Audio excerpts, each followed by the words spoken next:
Fórmula Noticias Tabasco presenta La Entrevista.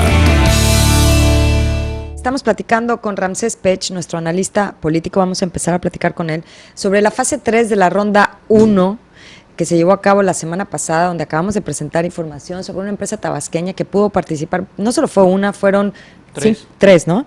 Tres que pudieron adjudicarse contratos. Pero bueno, ¿qué te parece, Ramsés, si primero hacemos un perfil de cada una de las fases? Ya van 3.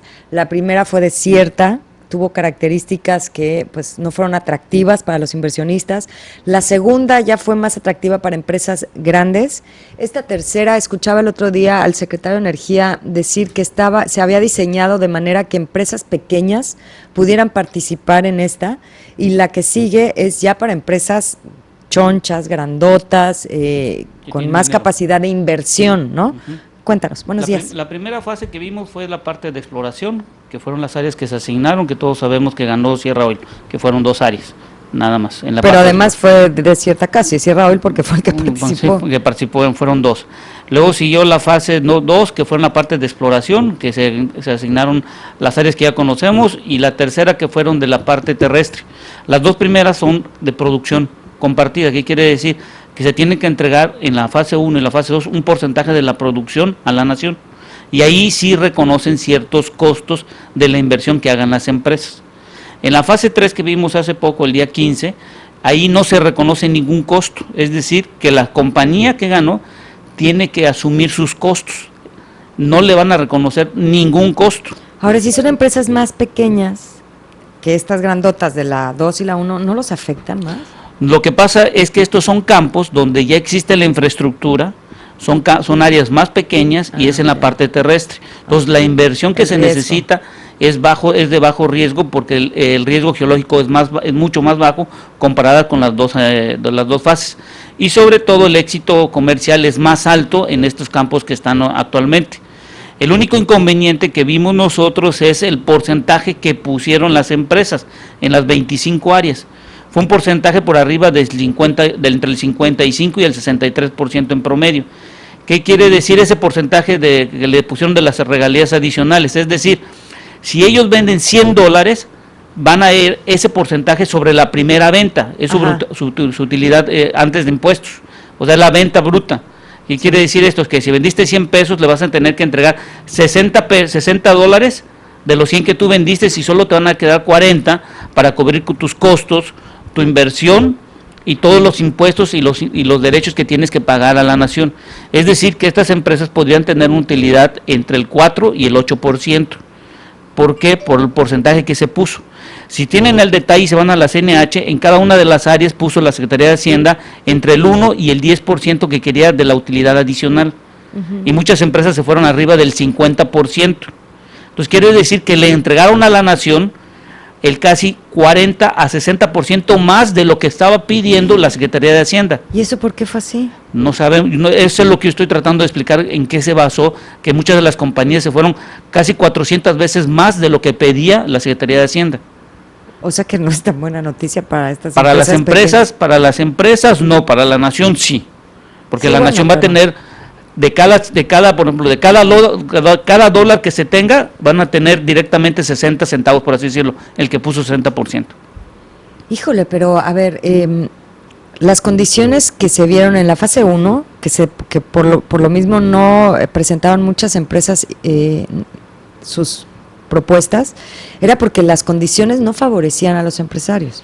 Ahora, estamos viviendo una etapa en el sector energético muy complicada con el precio del barril, todo esto que hemos platicado y que todos sabemos de la situación en la que se encuentra, que no es la situación que se esperaba, ¿no?, después de la reforma energética. Si se afecta de esta manera a las empresas, ¿quién va a querer invertir? Por eso tienen ellos 2 años para revisar el campo. Por eso estaban platicando la persona, el director Juan de Dios, que tienen 2 años para revisar. Después de esos 2 años ellos pueden decidir si continúan o no con el campo, de acuerdo a las inversiones. Entonces ellos tienen que revisar si es rentable el costo de producción, si van a tener ganancias, y si no van a tener ganancias tienen la opción de devolver esa área.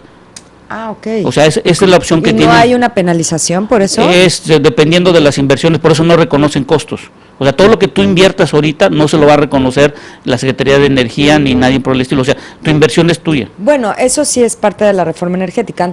Antes esos costos los asumía el Estado. El Estado, Y exacto. después de la reforma energética, el tema es que lo asumieran las empresas. Exacto. Y no el Y Estado. Pero una cosa es eso y otra cosa es en tu contrato que de plano le des tanto más de lo que se esperaba, ¿no? Exactamente. Entonces, el problema que también tenemos que ver, muchos de los que estamos tratando de que queremos que nos contraten a nosotros aquí en Tabasco, es que no esperemos que son los mismos valores que estamos cobrándole a Pemex o los que le estábamos cobrando a Pemex. Hoy en día. Hoy en día, estas empresas van a hacer un costeo de escala. ¿Qué quiere decir esto? Que yo tengo que ajustarme a mis costos de producción para que tenga utilidad. ¿Qué quiere decir? Que si supongamos yo tenía un precio de un producto que yo entregaba a Pemex en 60 pesos, hoy estas empresas me van a decir, ¿sabes qué? No, el precio de mercado es 20. Entonces ya no vamos a poder cobrar los mismos 60, tenemos que cobrar el precio del mercado. Sí, claro. Entonces, por ejemplo, muchas de las empresas tienen que ajustar sus costos en función del precio del mercado. Ya no el precio de Pemex, sino el precio del mercado. Oye, ¿cómo calculas ese precio del mercado si va para abajo, va para abajo? Bueno, está en función del volumen de obra que van a necesitar las empresas en la región sur. ¿En cuánto calculas que esté en promedio en el 2016 el precio? Un 30-40% por debajo de lo que estamos ahorita. Por ¿Más ejemplo, abajo? sí, más abajo, porque en Estados Unidos lo que están haciendo muchas empresas de servicios, porque también está sucediendo lo mismo, están reduciendo entre el 30 y 40% los costos las compañías de servicio y las que venden productos. Es decir, estos 25 campos no necesitan alta tecnología, lo que necesitan es una tecnología convencional, básica, de bajo costo. Es decir, el que oferte sus productos a estas empresas a un bajo costo, que le genere utilidad y le dé una ganancia de largo plazo a las compañías, esas son las que van a estar de largo plazo. Las que quieren cobrar al precio del 30%, 20% alto del precio del mercado, no van a poder contratarse. Dios. Oye, también nuevas declaraciones que le van a meter a las refinerías. Sí, las 6 refinerías, pero Cuando las veían como no, que supuestamente no era negocio, al final tenías razón. sí, pero las 6 refinerías lo que van a hacer es, a ver, Pemex no tiene la facultad ya de importar la gasolina. O sea, ellos dicen, yo ya no quiero importar la gasolina, no me interesa importarla, porque el mercado va a ser quien importe la gasolina. Entonces, ¿qué va a hacer las 6 refinerías? Vamos a reconfigurarlas porque están utilizándose al 63%. Con la reconfiguración lo que voy a hacer es que las voy a subir entre el 90 y el 95% su utilización y voy a cubrir entre 600 y 700 mil barriles las gasolinas. Pero como el número de autos está aumentando, alguien tiene que cubrir ese aumento de carros. ¿Y quiénes van a ser? Los que importen las gasolinas. La Pemex ya no está facultado para importar la gasolina. O sea, ¿te refieres a las empresas que van a venir y se van a establecer como Shell y todas estas Exactamente, es que gasolineras? pueden importar. ¿Es a partir del 2016? 17. Del 17. Y de aquí entonces, ¿qué pasa si estamos viendo un desabasto tremendo de gasolina? Que es lo que estábamos platicando. Ajá. Entonces, lo que va a suceder es que si hay un desabasto, vamos a tener los precios de mercado que conocemos, las 4 áreas. El más afectado vamos a ser en la zona de nosotros, porque traer un litro de gasolina de Estados Unidos hasta acá es más caro. Y las refinerías van a tener que cubrir la demanda donde les paguen el mejor valor. Y ahora, en contraste, la gasolina que se está vendiendo del otro lado con las franquicias de nombre Pemex es más barata que en México. Sí, porque la gasolina es de Estados Unidos. Nosotros no estamos, la Pemex no está mandando No está gasolina. exportando su gasolina. No, esas son gasolinas de Estados Unidos. Por eso son más baratas. Sí, ahí ahorita está más o menos a 7.50 el litro. Pero en México el problema que tenemos es que pagamos casi el 40% de impuestos, ya sea estatal, federal, el IEPS y el IVA, que pagamos nosotros por cada litro, 40% más. En Estados Unidos está entre el 18 y el 20%. Entonces nos pagamos casi el doble de impuestos. Ese es el problema. La otra cosa que quería platicarte, que mucha gente está hablando lo del COP del 21, lo de que hubo en Francia. La COP21. Ok. Los 2 grados centígrados, nomás les quiero comentar algo, es muy importante. ¿Cómo los bajas? No, y los voy a explicar cómo está. Los 2 grados centígrados que estamos esperando el aumento en el 2035, 2040, si no se hace el cambio, es porque se va a acumular casi casi un billón, mil millones de toneladas de dióxido de carbono. Al día de hoy tenemos acumulados 600 millones de toneladas de dióxido de carbono, y esa acumulación viene desde el año 1570. Entonces quiere decir, cuando tú llegues a los 1.000 millones o 1 billón de toneladas, ya tienes los 2 grados. Ahorita tenemos un aumento de 1.25. Entonces, si llegamos a los 750,000 millones de dióxido de carbono, vamos a llegar a los 1.5, que es lo que querían muchos. Entonces, quiere decir que la emisión de dióxido de carbono va a ir en aumento. Y entonces, el problema que tenemos nosotros es la transición energética, donde no se contemplan emisiones de dióxido de carbono en México. Entonces, ¿qué hace Estados Unidos? Estados Unidos va a cambiar sus carboeléctricas y todo lo que tiene para generar electricidad a gas natural, porque el gas natural es bajo emisor de dióxido de carbono. Entonces, aquí en México lo que necesitamos es reducir los contaminantes de dióxido de carbono. Uy, pues está fácil. Por eso Pemex está cambiando sus 6 refinerías para tener combustibles de baja emisión de dióxido de carbono y de azufre en el diésel. Por eso estamos haciendo los cambios radicales. Oye, y este monstruo de China, que es el que más se está contaminando en estos momentos en el planeta, ¿qué están haciendo en este sentido? Ellos están cancelando la parte de sus carboeléctricas, pero a su vez están incentivando a la parte del carbón mineral, porque esa es su base. ¿Qué es lo que estamos viendo ahorita? Y es interesante, en el COP21, si ya se armaron 2 bloques, Rusia y China van a formar su bloque para Rusia venderle el gas a China, y Estados Unidos se está aliando con los países europeos para venderlo del gas y todo lo demás. Lo importante de todo esto es que Estados Unidos ya va a tener el control del precio del barril.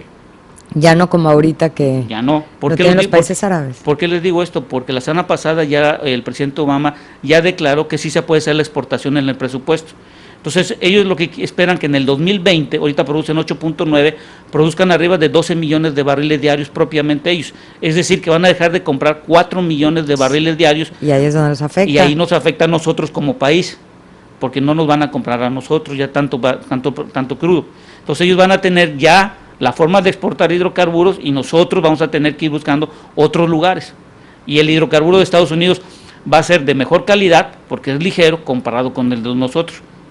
¿Y por qué otros lugares tendrían que ser? China, países asiáticos, Japón y todos esos países que ¿Sudamérica? tienen. Sudamérica no, porque tenemos a Colombia y bueno, y Brasil ahorita con lo que tiene. Oye, Brasil que trae unos problemones, nos ayuda, ¿no? Pues sí, a nosotros sí nos está ayudando bastante, pero el problema va a radicar el próximo año, que nosotros no tenemos flujo de efectivo y se va a reducir mucho la cantidad de dinero que tengamos para gastar. Lo estamos viendo, vienen recortes tanto en la parte privada como en la parte federal y la parte de la burocracia. ¿Por qué? Porque ya no podemos gastar la misma cantidad de dinero.